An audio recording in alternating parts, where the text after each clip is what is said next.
Eu converso agora com o Marcelo Suano, que é analista de risco político e relações internacionais. Marcelo, uma ótima tarde, é um prazer recebê-lo aqui. Uma ótima tarde, Rafael. Para mim é um prazer, uma honra e um orgulho poder estar contribuindo com o trabalho de vocês, que é maravilhoso. Marcelo, eu quero começar a nossa entrevista falando do que foi dito por Netanyahu há poucos minutos, inclusive, enquanto um pronunciamento dele era transmitido. Digamos que ele foi cuidadoso nessa palavra porque não há uma afirmação específica de morte do Ayatollah Ali Khamenei. Ele disse foi, o que deixa algo muito abrangente, a possibilidade dele se dirigir ao governo, à gestão e aquilo que essa figura representava. É possível, nesse instante, imagino ter um pouco de cautela antes de qualquer afirmação, porque isso significaria, de fato, de acordo com a pretensão de Donald Trump e de Benjamin Netanyahu, um trunfo essa saída dele do governo.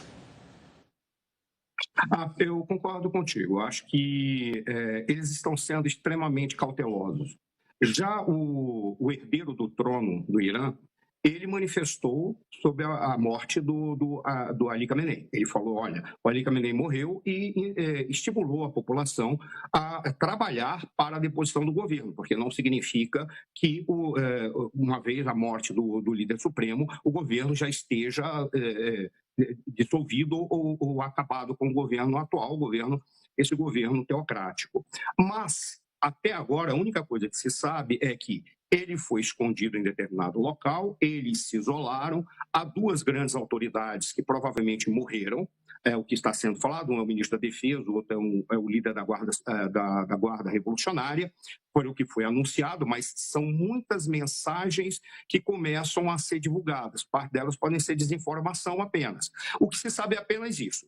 Ele foi para um bunker ou que ele está afastado e que alguns indivíduos estão apresentando que ele morreu, mas não há confirmação disso. A única coisa que se sabe é que existe a possibilidade de uma queda do governo. E da mesma forma que estão ocorrendo as retaliações por parte do governo iraniano, em especial em bases americanas e visando o Estado de Israel, mas que não surtirão grandes efeitos. É o que tem sido apresentado, tem sido demonstrado até este momento. Marcelo, quando a gente olha para essa possibilidade, se essa informação não for confirmada nas próximas horas, eu queria muito ouvir a sua análise em relação a qualquer tipo de retaliação do movimento das pessoas irem para as ruas, porque essa é a expectativa, inclusive, do governo israelense e também já na fala muito clara de Donald Trump naquele primeiro vídeo que foi divulgado por ele ainda durante a madrugada. Eu acompanhava as agências internacionais e já uma divulgação, inclusive, de grupos que recebem esse financiamento do Irã, que é o caso do Houthis no Iêmen, pedindo e solicitando manifestações a favor do Irã a partir de amanhã. Há uma expectativa, se nesse caso a morte do Ayatollah é confirmada e também dessa liderança importantíssima da Guarda Revolucionária, que isso escale quase que um movimento entre duas partes muito específicas, aquelas pessoas que defendem essa mudança de regime e aqueles que contribuem para a manutenção dele? Rafael, essa tua pergunta, ela vem ao encontro daquilo que pode ser um entendimento de todos os problemas que decorrerão a partir deste momento, tá? Primeiro, vamos tratar da questão de o governo iraniano, em especial a Guarda Revolucionária, em especial a liderança política iraniana, está estimulando a todos aqueles indivíduos que possam estar a favor do Irã, que façam manifestações no mundo. E, externamente, tanto o herdeiro do trono, o Reza Pahlavi, como o governo dos Estados Unidos, em especial Donald Trump, e outras autoridades internacionais estão reivindicando ou estimulando que a população se manifeste para derrubar o governo definitivamente, como uma forma de possibilitar uma transição e para que essa situação ela se acalme ou se resolva rapidamente. A grande questão é, primeiro, externamente, parte expressiva dessas unidades que apoiam o Irã ou que são financiadas pelo Irã já estão decadentes, elas já estão extremamente fragilizadas, em especial o Hezbollah. Não à toa, Israel fez um ataque à base do Hezbollah poucos dias antes, ou poucos momentos antes, melhor dizendo, ao ataque que aconteceu diretamente no Irã. Eles estão extremamente fragilizados. O que pode ocorrer são atentados terroristas, mais do que ações de unidades muito bem organizadas, sendo possível que isso ocorra, mas a maior probabilidade é que se estimulem atentados terroristas. Esse é o ponto. Já no caso da população iraniana, eles estão extremamente temerosos. Por qual razão? Porque a violência do regime, ela adquire, ela detém um patamar de altíssima gravidade. E eles não têm nenhuma firula com relação a usar da violência para extinguir a vida dos opositores. E eles são realmente, eu não gostaria de usar o termo, mas que seja altamente bárbaros na hora de atuar contra a oposição. O que significa? A população ela pode ficar temerosa com relação a possíveis bombardeios que poderiam acontecer, mesmo porque o Irã está devolvendo, está retalhando, e poderá ocorrer novas ondas de ataques. Da mesma forma que, ao ir para as ruas, eles vão encontrar a guarda revolucionária. As Forças Armadas do Irã são diferentes das nossas Forças Armadas e das Forças Armadas de outros países do mundo. Elas têm 3 ramos. E é curioso que quando você para ver, são 3 ramos que se sobrepõem. Você tem o Artesh, que é a Força Armada Comum, que tem 4 Forças Armadas, ou seja, aquilo que nós chamamos que seriam as Forças Armadas Brasileiras, Marinha, Exército e Aeronáutica, o Artesh tem 4 ramos, que é a Marinha, o Exército, a Aeronáutica e uma Força de Defesa Antiaérea. Mas a Guarda Revolucionária, que é muito mais violenta, muito mais organizada, muito mais armada, ela tem 6 ramos. Ela tem a Marinha, tem o Exército, tem a Aeronáutica, tem a Força de Antimísseis, ela tem também os Basij e ela tem as Forças Quds, que são a que atuam externamente, os Basij atuam internamente. E os Basij suspeitam-se ou informam-se que oscilam na casa de quase uma dezena de milhões de pessoas. É meio exagerado, porque esse era o sonho do Ayatollah Khomeini, não do Ali Khamenei, mas do Ayatollah Khomeini. Qual é a função dos Basij? Eles entram na sociedade, eles atuam no meio das ruas para exigir o cumprimento de tudo aquilo que é exigência da legislação. O que eles fazem? Eles não têm pena, eles prendem, eles matam e eles atuam de uma forma muito violenta e são bem armados. Esse é o problema. E você tem ainda a força policial.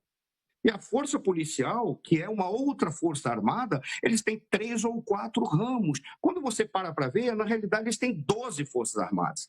A grande questão é quais dessas forças armadas eles têm unidade ideológica doutrinária e garantem a continuidade do governo. Dentro da Guarda Revolucionária, você pode encontrar que aqueles ramos são mais rigorosos e eles seguem mais o regime, porque eles foram criados para defender o regime.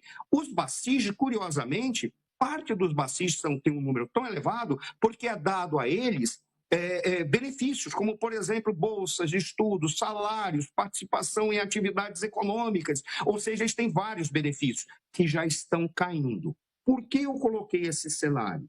Porque a população pode estar temerosa, porque ela não sabe se virão novos bombardeios. E ela pode estar temerosa também em função de toda a violência que será utilizada por esses grupos armados que compõem as Forças Armadas iranianas, em especial os Basij, que podem já estar agora meio temerosos, porque estão vendo que eles estão perdendo os seus benefícios.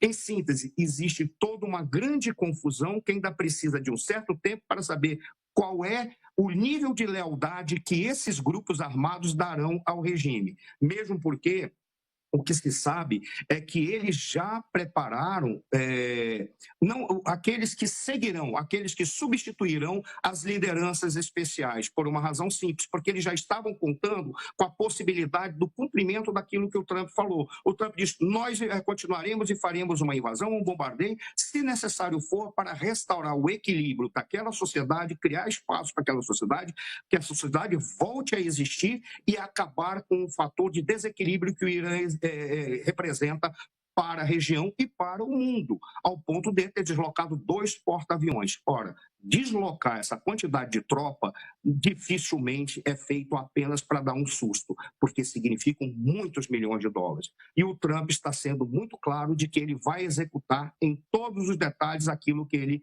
fez como programa de campanha e da mesma forma como ele fez muito recentemente quando ele se apresentou no discurso sobre o Estado da União. Marcelo, tem um outro ponto que talvez gere um conflito para quem nos acompanha. Quando nós olhamos, e você retratou muito bem a aflição que os iranianos vivem nesse momento, porque algo que foi dito pelo próprio Trump no início, quando ele já condenava as ações da guarda e aquilo que acontecia com os manifestantes, nós estamos falando de várias mortes, pessoas que foram assassinadas e as imagens tomaram conta das redes sociais depois dos protestos que ali aconteceram.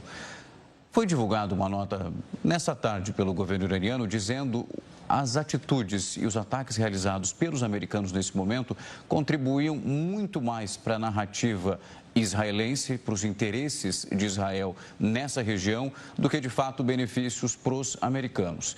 E eu falo que talvez possivelmente pode causar uma confusão, porque quando nós olhamos tentando entender os interesses de Donald Trump, nós temos essas bases americanas no Oriente Médio, que inclusive já são alvo de bombardeios, mas também há essa política inclusive de recebimento. Quando nós olhamos nesse momento, os iranianos não podem entrar nos Estados Unidos. Então, qual seria esse nível de preocupação a tal ponto, como você disse, de enviar um poderio bélico tão significativo, tão caro para ser deslocado, para colocar nessa região?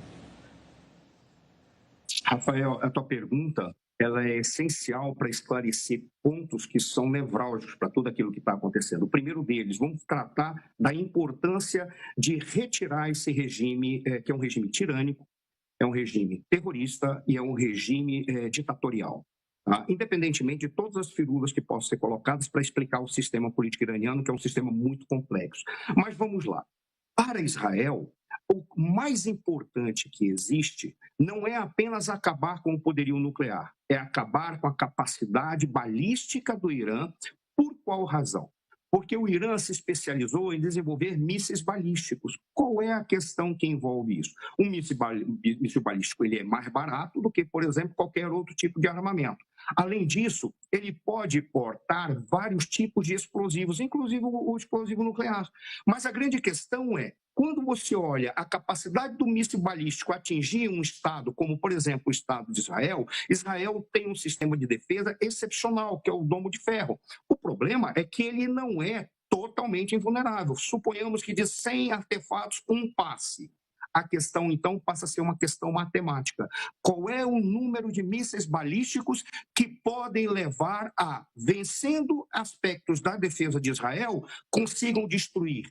Aí é que está a grande questão. Quando Israel fez o primeiro ataque há um tempo atrás, muito recente, qual era a preocupação de Israel? Acabar com esses mísseis, porque o cálculo que Israel fez e a identificação pelo serviço de inteligência é de que o Irã tinha alcançado o limite tolerável de mísseis com capacidade, uma vez sendo vencido pelo sistema de defesa israelense, aquele resto que passaria poderia causar danos ou destruir o país. O Irã já estava além e poderia chegar a um ponto de uma destruição total de Israel, mesmo que tenha um sistema de defesa tão eficiente como é o sistema de defesa israelense.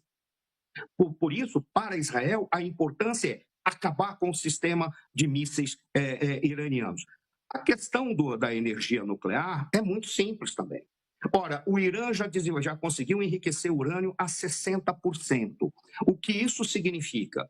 Que ele já tem capacidade de desenvolver tecnicamente, com uma velocidade rápida, chegar aos 90% necessários para produzir artefatos nucleares. E não adianta o Irã chegar e dizer, não, é apenas para uso pacífico, o que é uma inverdade. Eu estou dizendo inverdade para não dizer mentira, mas para mim é uma mentira absoluta. Por quê? Para utilizar para usinas nucleares, você precisa de enriquecimento a 3% e 5%. Para usar para fins medicinais é até 20% de enriquecimento. Você não precisa mais além disso. Ora, de 20% até 60%, se você passa do 20% e chega até os 60%, é um salto rápido. De 60% a 90% é assustadoramente rápido. Em síntese, quando você olha e vê a forma como o Irã está se comportando e a maneira como ele está se apresentando, o que ele está dizendo? Nós não queremos utilizar a energia nuclear para fins bélicos, o que é uma mentira, e nós não abandonaremos o sistema de mísseis balísticos. O que eles estão dizendo é, nós queremos armamentos nucleares para atacar, sim, os nossos inimigos. E ponto final. Aí o que eles estão reivindicando. Nós vamos fazer a retaliação e mataremos todos aqueles que são contra nós. Da mesma forma que eles estão dizendo, os bombardeiros atingiram determinadas unidades com produção de mortes de civis e alegaram, por exemplo, a morte de 50 crianças numa escola, ou indivíduos dentro de uma escola que chegaria a 50 pessoas, sendo parte expressiva delas crianças. Mas a fonte é da própria fonte de informação iraniana, que pode ser uma grande mentira. Não há uma fonte com credibilidade. Então, quando você olha esse cenário como um todo, você simplesmente chega à seguinte conclusão. O Irã está utilizando dos argumentos que ele tem para preservar a sua força e ele tem muito escrito, muito claro, que ele vai significar um ponto de desequilíbrio no sistema internacional. O grande respaldo que ele tem é Rússia e China. Os Estados Unidos estão se antecipando e o Trump está sendo extremamente inteligente de fazer isso agora, ao invés de esperar ou dar tempo para que o governo iraniano se reorganize e nessa reorganização ele consiga acelerar na produção de armamentos nucleares ou, além disso, conseguir restabelecer o equilíbrio não da sociedade, mas do seu governo na repressão à sociedade. O número de mortos que se calcula passa dos 60 mil só da repressão que o governo iraniano está fazendo. Eles alegam que foram algumas centenas, dezenas, algumas centenas, pouco menos de uma dezena de milhares de mortos. Da minha perspectiva, um morto pela razão que está sendo feita já é o suficiente para ter um escândalo internacional. Agora, o que se vê é que já passa de 60 mil mortos, se levar em consideração algumas estatísticas, cálculos e pesquisas de entidades internacionais voltadas especificamente para isso.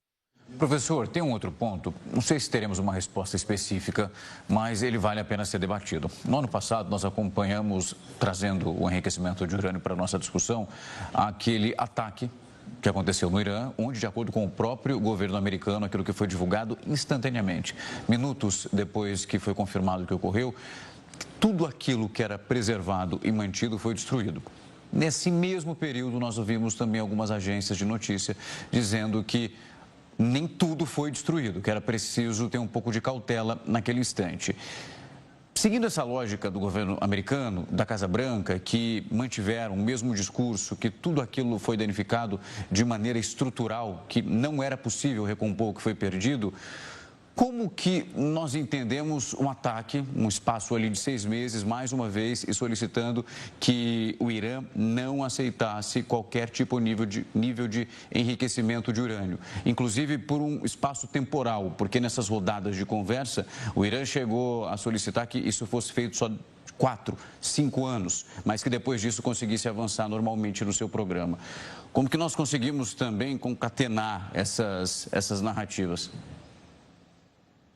Interessante. Daquele ataque para agora, o que nós identificamos? O que os Estados Unidos divulgou?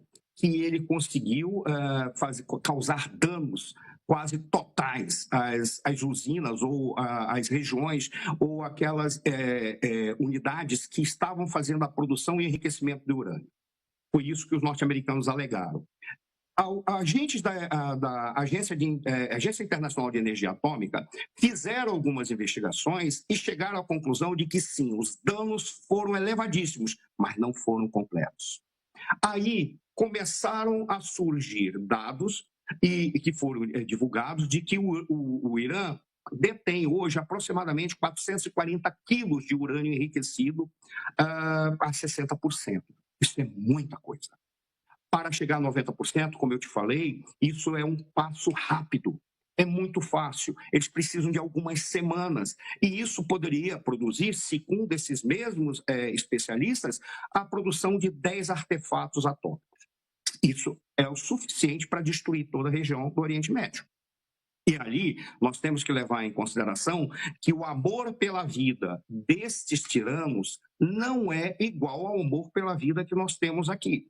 Tanto que eles estimulam as pessoas a cometerem atentados terroristas, levando a sua própria vida sob a promessa de encontrarão um lugar muito benéfico para eles no paraíso. Não vou entrar nos detalhes daquilo que é prometido, até por uma questão de respeito a todos os ouvintes, tá? Mas veja, vamos levar em consideração esse aspecto. De lá para cá, o que se identificou? Há muita coisa ainda que precisa ser entregue e precisa ser encerrada. Retomaram-se as negociações para o acordo nuclear. O que ocorreu até lá? O Donald Trump percebeu que eles estão simplesmente enrolando. Eles não estão querendo fazer acordo nenhum, mas eles estão levando para os elementos diplomáticos na questão, no sentido de ganhar tempo. Porque eles precisam ganhar tempo para se recuperar, em especial diante dessas manifestações populares que aconteceram. O grande problema é que o ganhar tempo significa que eles podem fazer os saltos necessários. Em especial que, como nós sabemos, a internet está cancelada no Irã por ordem do governo iraniano. Ninguém sabe o que pode estar acontecendo lá. E nós podemos arriscar. A violência está muito intensa contra a população. Ora, com violência, eles conseguem um controle e eles conseguem preservar as autoridades, as Forças Armadas e todos aqueles que estão trabalhando para aumentar o poderio bélico iraniano. Essa é que é a grande questão. Aí o Donald Trump, percebendo essa negociação não avança, ou que ela está sendo usada para protelar qualquer resultado concreto, ele simplesmente apostou. Não dá mais para preservar esse regime. Qual é a questão que vem aí? Isso é uma interferência, um desrespeito à Carta da ONU e à autodeterminação dos povos? Voltemos para alguns pontos que são essenciais. Todos têm falado que isso é seria um desrespeito à soberania. Todos não. Aqueles que falam que sobre a autodeterminação dos povos, qualquer invasão, qualquer que seja, seria um desrespeito à soberania. Vamos trabalhar sobre a questão da soberania. A soberania é um conceito que diz respeito a que ninguém pode se sobrepor a um país e as pessoas desse país têm que respeitar o seu governo, desde que ele seja legítimo, porque a soberania pertence ao povo. Qual é o cálculo que se faz para ocorrer invasões dessa natureza? Se aquele país tem um governo ilegítimo, mas se esse governo significa a desestabilização da região, podendo produzir um caos internacional que vá além da região, que é o que o Irã representa. Por isso, quando o Trump diz esse regime tem que cair, o que ele está falando? Esse regime tem que cair, porque é um governo não legítimo, um regime não legítimo, que ainda por cima está desestabilizando a região, podendo produzir guerras que é sem fim, ou gerar uma guerra geral. O que é uma guerra geral? Uma guerra que envolve todos os atores do sistema internacional, podendo ser uma guerra mundial, porque é isso que o Irã representa, além de ser um proliferador de atentados terroristas e de grupos terroristas pelo mundo. Por isso, o regime do Irã é uma peça que desestabiliza o cenário internacional. A grande questão é, uma vez que o Trump falou isso e ele assumiu que a queda do regime tem que estar no cenário, qual é a reação daqueles aliados que são aliados suficientemente fortes do Irã para trazer peso para as negociações ou para encerrar o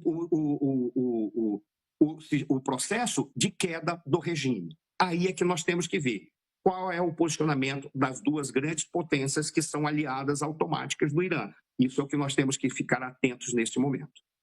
Professor, enquanto o senhor trazia esse entendimento, nós olhávamos aqui uma notícia que foi compartilhada agora pela agência de notícia Reuters. Eu vou pedir até para o pessoal espelhar isso na tela. Nós acompanhávamos o site, você vê, inclusive, ali nos destaques, dizendo que o corpo do Ayatollah Ali Khamenei foi encontrado. A fonte oficial que confirma a morte é justamente do governo israelense, o que traz, obviamente, uma outra noção daquilo que nós acompanhávamos mais cedo em relação a essas confirmações. Você vê, inclusive, na linha fina ali de baixo, que o primeiro-ministro de Israel, Benjamin Netanyahu, disse que há vários sinais e indicações de que o líder supremo, Ayatollah Ali Khamenei, aí é o que nós abrimos a entrevista falando isso aqui. Is no longer. Não está mais presente.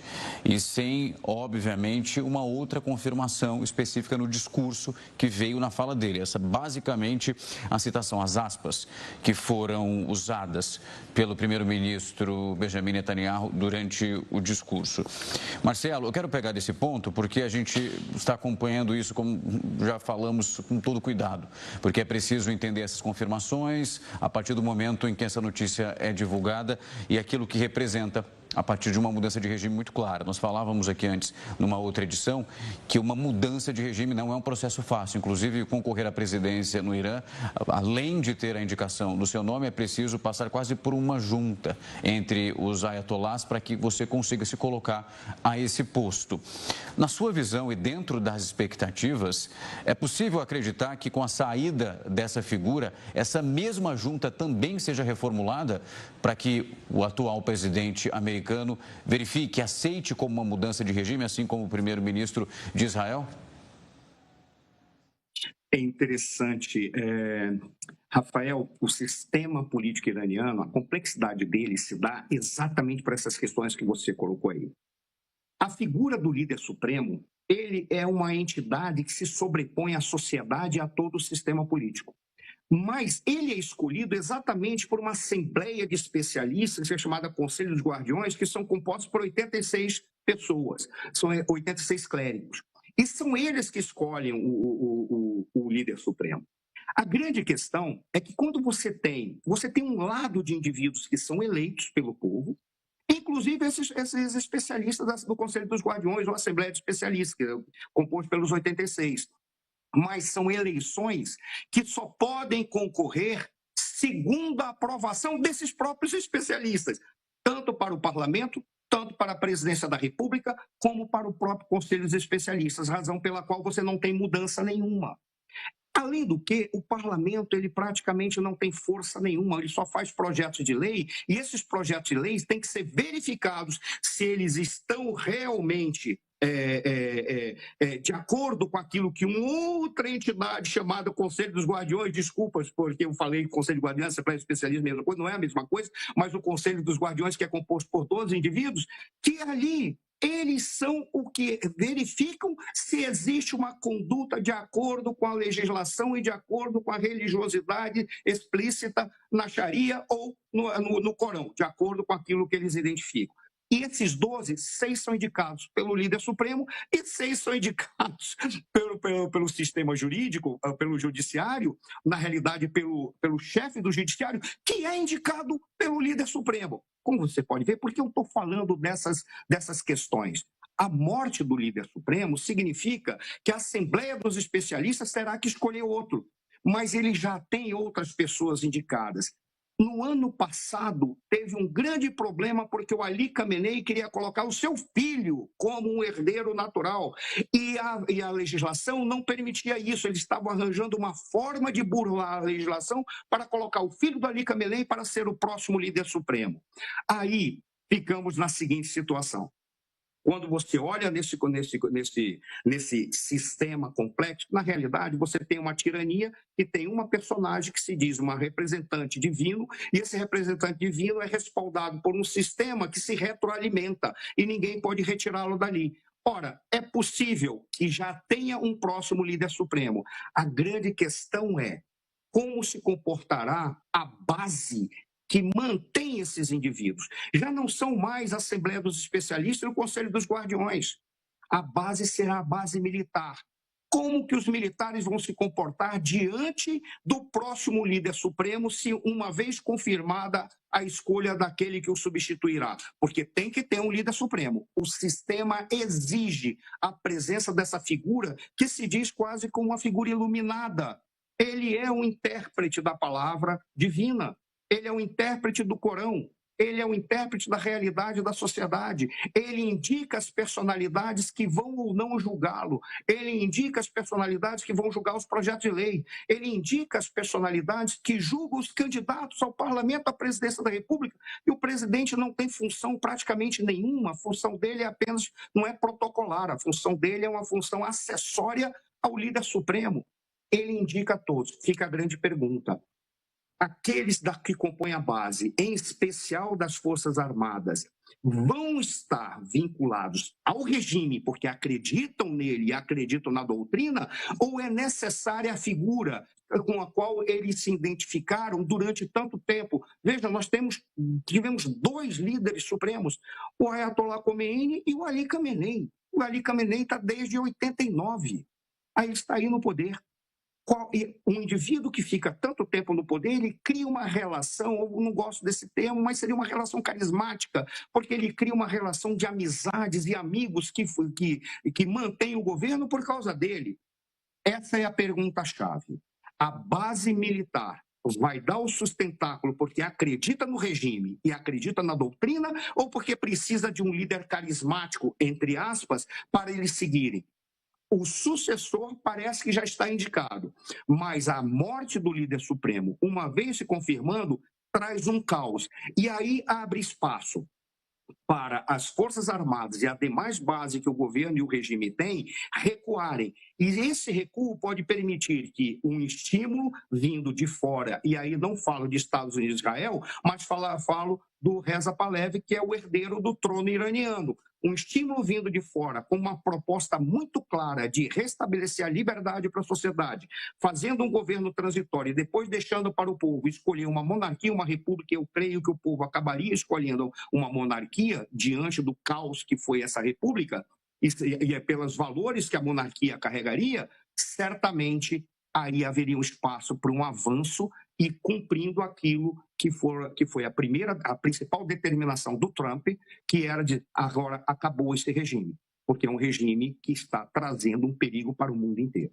Marcelo, nós não sabemos até esse momento o tamanho desse crivo. Eu digo numa substituição e também naquela pessoa, numa reformulação, então, do Irã, que estaria apta para assumir todo esse poder e de acordo com aquilo que vem sendo ventilado e também solicitado, tanto por Israel como também pelos Estados Unidos. Esse escolhido, o nome que for colocado nessa reestruturação, ele vai passar por algo muito parecido com aquilo que nós vimos na Venezuela, com a saída de Nicolás Maduro. Nós teremos, na sua visão, uma intromissão dos americanos tão forte como nós vimos aqui na Venezuela, ou ainda não temos qualquer tipo de informação? Nós lembrávamos quando o Nicolás Maduro acabou sendo preso, em 24 horas nós recebemos a informação, um pouco menos que isso, que os Estados Unidos, os americanos, na figura então do seu secretário de Estado, Marco Rubio, afirmou durante uma coletiva de imprensa que eles participariam do processo de mudança. Em relação ao Irã, por mais que isso é dito o tempo todo em relação a solicitar que as pessoas elas possam ir para as ruas, fazer essa mudança, não temos a certeza até onde os Estados Unidos vão participar disso tudo. Rafael, essa questão ela é fantástica, vou te dizer por qual razão, porque exige a gente diferenciar tanto da questão da Venezuela. A Venezuela, por exemplo, ali o regime estava podre, a população estava desesperada, e você tinha um indivíduo que caía como uma luva, até mesmo para o próprio regime venezuelano, para ser culpado, indicado como culpado, porque era um indivíduo mediano em termos intelectuais, ele era mediano em termos morais, ele era mediano e sob acusações de cometer um crime. Tá? Que crime era isso? Tráfico de drogas, que para os norte-americanos era essencial afastá-lo e ele poderia sim ser preso e processado diante das leis americanas. Caiu como uma luva e ali ficou um regime transitório com próprios herdeiros naturais do bolivarianismo, com a diferença que, a partir de então, os norte-americanos resolveram tomar conta. E os norte-americanos decidiram algumas coisas, restabelecer a economia e dizer, nós queremos participar de um processo transitório. Por qual razão? Porque toda a estrutura política venezuelana tem que ser modificada para permitir que haja eleições, que ocorram eleições adequadas, eleições livres, limpas, eleições corretas. Por isso precisa de um processo transitório, mesmo porque a sociedade venezuelana está depauperada a um ponto inimaginável. Para nós aqui, o que chega para nós é quase nada da realidade que tem lá. E todo o sistema lá é corrupto e apodrecido, ao ponto de os norte-americanos aceitarem a presença da Delcy, que é muito pior do que o Maduro. A Delcy é responsável por atos de violência contra o povo venezuelano que o Maduro, pela sua mediocridade, não seria capaz de conceber. Mas eles estão aturando para verificar o que fazer lá. Por que eu estou te dizendo isso? Porque no caso iraniano vai ser necessário uma revolta que produza quase que uma guerra civil. Diferente do caso da Venezuela, que não tem condição nenhuma. Os norte-americanos só participariam desse processo uma vez que instaurado um governo que não seja um governo teocrático, porque a forma de raciocinar dos venezuelanos, melhor dizendo, retirar venezuelano para não ofendê-los, mas dos bolivarianos e dos partidários do regime teocrático iraniano é completamente diferente. Os bolivarianos, apesar de serem tiranos, apesar de serem indivíduos que se comportam de uma maneira criminosa, eles ainda raciocinam das categorias ocidentais. Os partidários do regime teocrático iraniano, não. Eles não raciocinam de acordo com essas categorias. Eles raciocinam de uma perspectiva completamente diferente. Para eles, direitos humanos não existem, é um detalhe. Direito das mulheres é outra coisa. Em síntese, não há como se imaginar que cai um líder supremo, assume um outro líder supremo, e esse regime vai conversar com os norte-americanos para fazer um processo transitório. Isso, da minha perspectiva, posso estar errado, mas é inviável. A única forma que haveria dos norte-americanos poderem participar disso é uma queda desse regime pela substituição de um outro regime que tenha alguns parâmetros da organização política de regime político ocidental, pensando a democracia e o Estado Democrático de Direito. Democracia e Estado Democrático de Direito são duas coisas que se complementam, mas não é a mesma coisa. Democracia é o controle que o povo tem sobre os seus governantes. Democratos, povo, kratos, poder. O povo não governa, mas ele tem o poder porque ele tem como controlar os seus governantes. Essa é a razão pela qual se construiu aquilo que se chama Estado Democrático de Direito, porque o povo só tem capacidade de controlar os seus governantes se houver determinados direitos fundamentais que não podem ser retirados dele. Dentre eles, liberdade de expressão, liberdade de associação, manifestação política, igualdade entre homens e mulheres, em síntese. Igualdades jurídicas, claro, porque são seres geneticamente distintos, tá? Mas veja, essa é a diferença. É necessário que haja a implantação de um regime novo, com personalidades que entendam esses valores para que os norte-americanos possam chegar e dizer, vamos participar da reconstrução do Irã.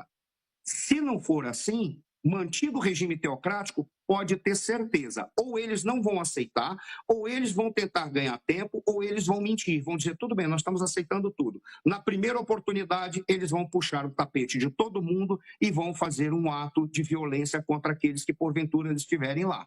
Isso é inquestionável. Isso certamente acontecerá. Por isso, para ter a participação norte-americana, o regime tem que cair e tem que vir um outro regime político com, eu diria assim, com parte, se não a totalidade dos valores ocidentais. E queira ou não queira, a construção do Ocidente é uma construção que respeita os direitos humanos, respeita a democracia, respeita a liberdade. Não à toa, o Ocidente tem como base o cristianismo. Porque grande parte de tudo que se construiu chamado Ocidente foi construído exatamente pela doutrina e pela forma de ver o mundo e a humanidade pelos cristianismos. Professor, eu tenho que chamar um intervalo, mas antes eu preciso fazer uma pergunta, porque senão a gente vai perder essa meada aqui de raciocínio que o senhor está fazendo. Porque quando nós olhamos as relações internacionais, e às vezes quando a gente conversa com as pessoas, há quase um comportamento automático de tratar esse universo geopolítico como se fosse uma relação interpessoal, onde às vezes o interesse é colocado de lado. Mas quando a gente olha essa explicação que o senhor dá, olhando esses dois polos que nós trouxemos aqui, a Venezuela, para fazer uma comparação com essa queda de regime, aquilo que acontece no Irã. Essa relação, se ela pode ser considerada de fato tão genuína em relação à preocupação com a população, porque como o senhor mesmo disse, por mais com a queda de Maduro, foi colocado no poder o Aderci, que praticou situações que eram piores ainda do que aquilo que foi relatado por Nicolás Maduro.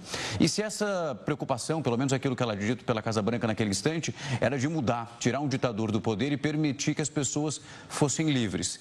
No Irã, dadas as diferenças e também as suas perspectivas de conflito, ali também é uma mudança de regime, mas há também esse ato de pensar se a preocupação também seria tão genuína ou inocência nossa acreditar que nessas relações internacionais a preocupação também, além dos interesses do próprio país, é como essa população vai lidar com uma queda como essa e uma mudança estrutural tão grande.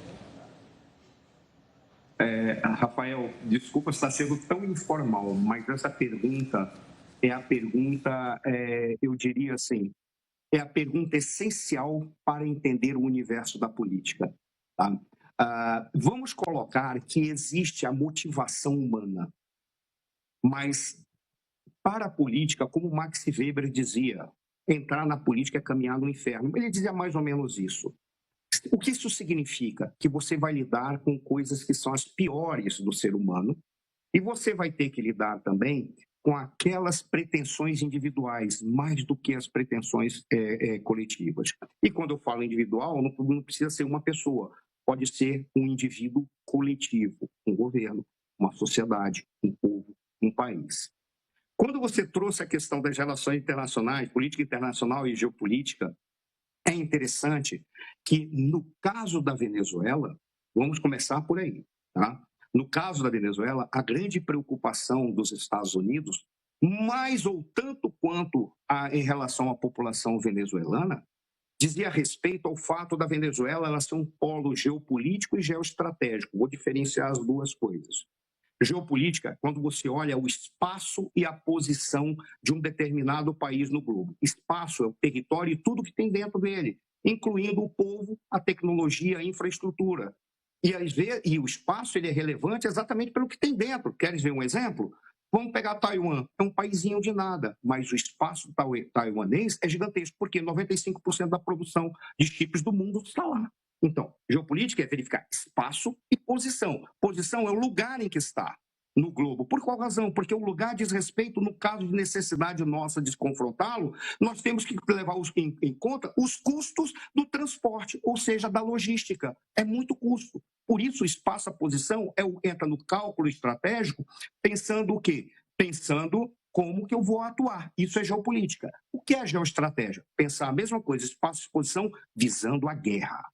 Aí vamos trazer a Venezuela. A Venezuela, ela tem uma importância geopolítica e geoestratégica por qual razão?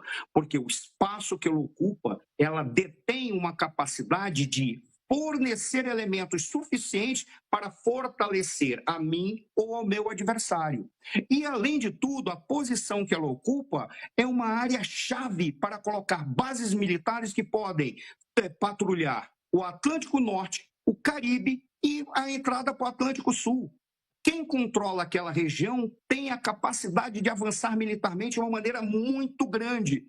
Para os Estados Unidos, o que eles viram? A Venezuela está conquistada pela China e pela Rússia, que são os meus dois adversários máximos. A China é o grande adversário econômico, político e militar. E tenta ser um adversário cultural, porque a China está avançando culturalmente no mundo inteiro fazendo diplomacia pública. E a Rússia é o meu grande adversário militar. E os dois estão aliados por erros que foram cometidos pelo Ocidente, que afastaram a Rússia e colocaram a Rússia no colo da China. E ele falou: não, não, não. Isso aqui é essencial, porque a Venezuela, continuando do jeito que está, sendo território para esses dois grandes adversários, nós estamos perdidos. Razão pela qual o que os norte-americanos falaram: opa, é Venezuela, é Cuba e Groenlândia. Groenlândia faz um arco de proteção. Por que eu estou te dizendo isso? Porque no caso da Venezuela, ela está antes para os norte-americanos dentro da necessidade de sobrevivência do Estado americano, do povo americano e dentro do cálculo estratégico de defesa dos Estados Unidos. E o povo venezuelano como fica nessa situação? Aproveita-se e resolve o problema de uma sociedade que não tem mais condição de reagir à tirania que lhe foi imposta. Em 2015, o governo bolivariano do Maduro retirou todos os armamentos das mãos da população civil, deixando apenas para os grupos criminosos. Significa o quê? Eles não têm nem condição de tentar fazer um avanço revolucionário, um avanço de uma guerra civil, um avanço de um golpe de Estado. Não tem arma, eles não têm nada. Estão massacrados no dia a dia.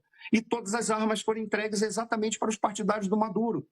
Em síntese, o povo venezuelano entra como beneficiário. Por que eu estou te dizendo isso e por que eu citei o Max Weber? Porque a primeira preocupação do líder político tem que ser com o seu povo. É o caso dos Estados Unidos e do Donald Trump. A preocupação dele é com a defesa norte-americana. Graças a Deus, ele tomou uma decisão que outros governantes americanos não tomaram, mesmo que tenha partido de um elemento egoísta, que é proteger o seu próprio povo. Egoísta, entre aspas, tá? Egoísta que é proteger o seu próprio povo. Porque se tivessem feito isso, não teria ocorrido a desgraça da sociedade americana, da sociedade venezuelana, como nós vemos agora. E aí nós temos essa situação. Ali, nesse caso, é a preocupação norte-americana, ela se sobrepõe àquilo que são as necessidades do povo venezuelano, mas graças a Deus congeminaram, ou seja, juntaram para produzir uma coisa nova. O benefício de um vai ser o benefício de outro. No caso do Irã, nós temos também uma situação paralela a essa. O Irã é um elemento de desestabilização. Ora, a morte do povo iraniano está sendo tão grande quanto a morte do povo venezuelano. Eu diria que mais, porque ali no Irã não existe uma ditadura se fantasiando de democracia. Eles desprezam a democracia.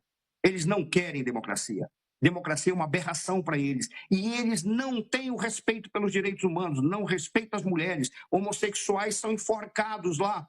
E aí eu gostaria de ver aqueles grupos que apoiam o regime iraniano e lá seriam massacrados. Eu gostaria de ver qual é o posicionamento deles. Mas voltemos à questão do regime iraniano. A população está massacrada. E aí congemina mais uma vez uma necessidade geopolítica e geoestratégica.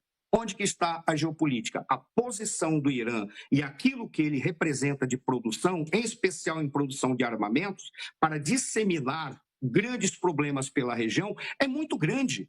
E aí os Estados Unidos não podem permitir isso, da mesma forma que Israel. No caso de Israel, é bem diferente dos Estados Unidos por uma razão simples, porque os Estados Unidos ainda têm como sobreviver. Israel, se o Irã se sobrepor, morre o Estado de Israel e toda a população israelense. E certamente haverá uma perseguição em relação aos judeus, porque eles não permitirão qualquer espaço para a população judaica.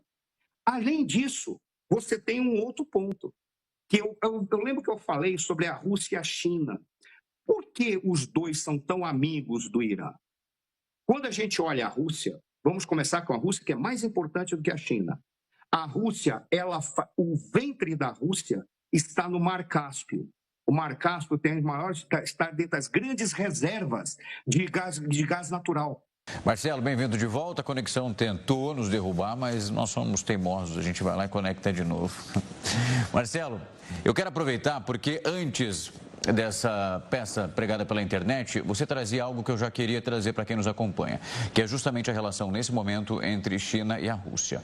A Rússia ainda vive o mesmo dilema que começou há 4 anos na região de Donbás, ali de Donetsk, sem chegar a qualquer tipo de acordo com os Estados Unidos, apesar de tantas tratativas que vimos aqui, até nos encontros presenciais. A China, sempre pragmática nesse período todo, não tem qualquer tipo de interesse, como eu disse anteriormente, de se envolver diretamente no conflito, mas tem negócios com o Irã de um modo que é muito importante em relação ao petróleo, à venda de armamento. Nós temos esses dois players divulgando as suas notas. A Rússia, por sua vez, que utilizou os drones iranianos durante a guerra, pedindo para que as negociações fossem feitas para que chegassem a um acordo. E a China segue essa mesma nota, essa mesma toada, pedindo para que a diplomacia, nesse instante, consiga trazer bons resultados. Como que você avalia o comportamento adotado pelos dois, quando o assunto agora é o Irã sendo atacado pelos Estados Unidos? Rafael, retomando, olha que interessante, você falou da questão da Ucrânia e por que o Irã é tão importante para a Rússia. Porque no caso do Irã, como eu tinha falado, a região do Baku é produtora de gás. Qual era a grande questão para a Rússia? Preservar o fornecimento de gás para a Europa, que era o seu principal fornecedor. Ora, o que o Irã representa? Havia um projeto ocidental de construir um gasoduto que sairia da região de Baku e passasse por toda aquela região do ventre da Rússia. Não à toa houve tanta preocupação com a Síria, houve tanta preocupação com a Armênia, houve tanta preocupação incluindo a Turquia e a Ucrânia. O Irã era um ponto geopolítico para a Rússia. O Irã representava a possibilidade de, uma vez o Irã estando ao lado do Ocidente, vamos falar entre aspas, esse gasoduto poderia ser construído inutilizando os gasodutos que saem de dentro da Rússia para chegar na Europa.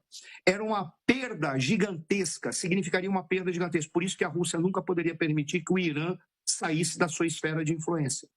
Para a China, era essencial por uma razão simples, porque o Irã, para a China, ele representa um fornecimento de gás, caso a China, gás e petróleo, caso a China possa ficar sob sanções internacionais ou ficar fragilizada no confronto nas relações com os Estados Unidos e com a Europa e com os Estados Unidos em especial. Por isso, os dois são aliados automáticos do Irã. Esse é um ponto-chave. Quando a gente vê a Rússia, a Rússia tem um problema na região da Ucrânia. Para a Rússia, o que interessa é garantir a sua segurança. E como que ela garante a sua segurança? Controlando o Mar de Azov, razão pela qual o leste da Ucrânia tem que ficar sob a perspectiva russa. Ponto. Os russos definiram isso. Eles não vão abrir mão. O que eu acho particularmente?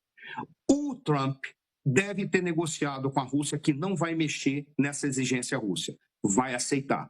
E os russos devem estar se posicionando da seguinte maneira: tudo bem, se mudar o regime, eu apenas exijo que vocês não venham brincar de construir novos gasodutos. O que passa pela minha cabeça, podendo eu estar errado, mas diante do quadro é o que me parece mais evidente. Tanto que as manifestações de Rússia e China, e em especial da Rússia, foi: isso vai contra o direito internacional, nós vamos acionar a ONU para exigir uma solução diplomática. É curioso isso da Rússia, né? Mas é o que a Rússia está falando. O que isso aponta para nós? Que eles não vão fazer nenhuma ação bélica. Eles vão recuar. No máximo, farão fornecimento de armas para determinados grupos iranianos, se porventura ficar claro que isso irá apenas prorrogar o processo ou se não levar a uma perda para a Rússia. Os russos, eles não me parece que eles vão querer atuar muito pesadamente no Irã, porque eles devem estar negociando com o Trump o leste da Ucrânia. E o Trump, apesar dos ucranianos ficarem tristes, se ele fizer isso, ele acaba ganhando o tempo que o Ocidente precisa para resolver o problema no Oriente Médio, porque o Oriente Médio é um caldeirão explodindo a qualquer momento. O Ocidente ganha um tempo, e ele pode investir na reconstrução da Ucrânia.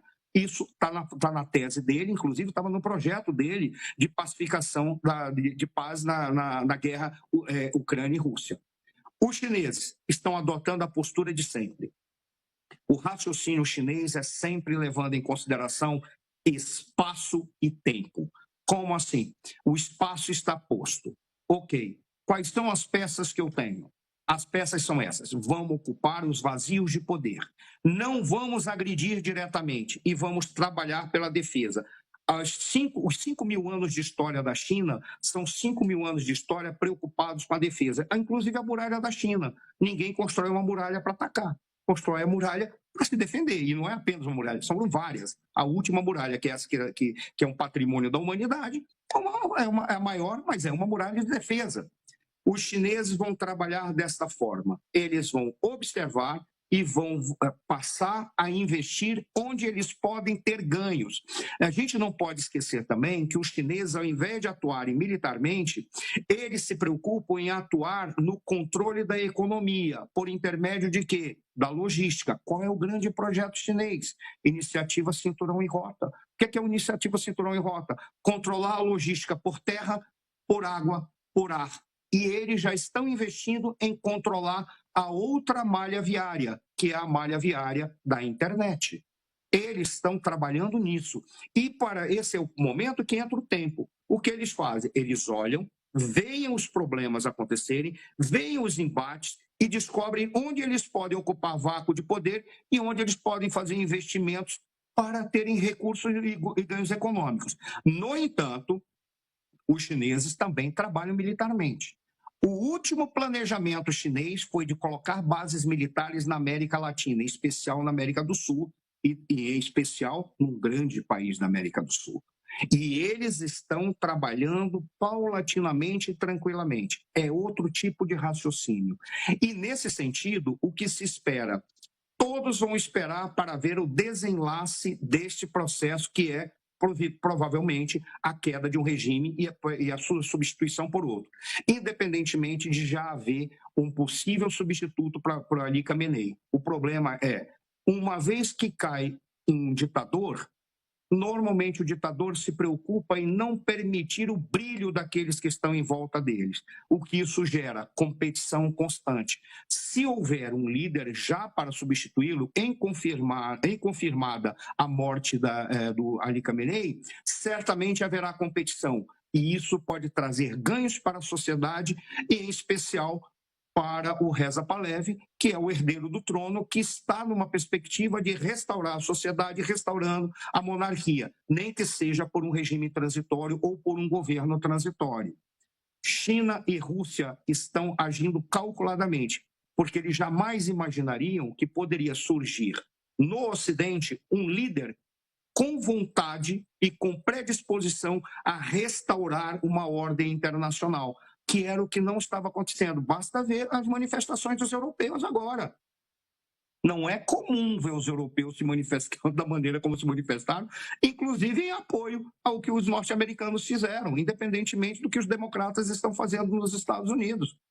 Todos praticamente se manifestaram dizendo que estão apoiando o regime, o ato, seja diretamente, seja indiretamente. Alguns estão dizendo que não dava mais para suportar esse regime tirânico contra o seu povo. Outros dizem não, os Estados Unidos fizeram corretamente. Os europeus não fizeram isso antes, não estavam fazendo isso. Muito pelo contrário, sempre se apresentavam protocolarmente, quase defendendo ou legitimando as violências que vinham do regime contra os seus povos, não apenas no caso do Irã, mas na Venezuela e em vários outros lugares.